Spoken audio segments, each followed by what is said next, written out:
ومن أحسن قولا ممن دعا إلى الله وعمل صالحا وقال إنني من المسلمين। আসসালামু আলাইকুম রহমতুল্লাহি বারাকাতুহু। আমাদের একজন ভাই প্রশ্ন করেছেন যে কোনো মা বাবাকে যদি তাদের ছেলেরা ঠিকমতো না দেখে, তারা যদি তাদের 11-12 লাখ টাকার জমিন আছে এটা বিক্রি করে ইসলামী ব্যাংকে রাখে, আর এই টাকার ছেলে আয় দিয়ে চলে, তাহলে সুদ হবে কিনা এবং জাকাত দিতে হবে কিনা। প্রথমত যে বিষয়টি বলবো যে ওনারা জমি বিক্রি করে 11-12 লাখ টাকা পেয়েছেন, এটা বৈধ খাতে তাদের ইনভেস্ট করতে হবে তাদের সাধ্য অনুযায়ী। কারণ এভাবে ইসলামী ব্যাংক হোক বা অন্য ব্যাংক হোক, আমরা ইসলামী ব্যাংকের ব্যাপারেও বলেছি যে তাদের লেনদেনগুলো সম্পূর্ণভাবে সুদমুক্ত নয়। যে কারণে ইতিপূর্বে এটা বিস্তারিতভাবে বলা হয়েছে, সেটা আগে শুনে নেবেন। এটা আমাদের পেজে আছে এবং আমাদের গ্রুপেও উত্তর দেওয়া আছে বিষয়ে একাধিকবার।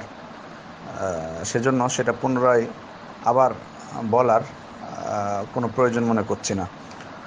আর সেজন্য বলবো ওনাদেরকে যে ব্যাংকে এভাবে রেখে প্রতি মাসে যে লাভ আসে এটা সুদ হবে, বিধায় এটা করাটা কোনো ব্যক্তির জন্য উচিত না।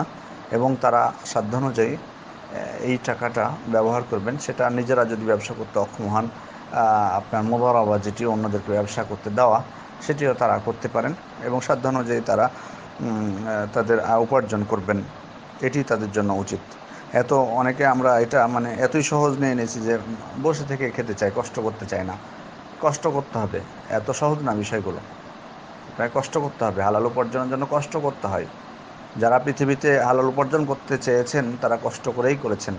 অতএব এত সহজ বিষয় না যে আমি ব্যাংকে রেখে দিলাম আর খেয়ে নিলাম, মিটে গেল।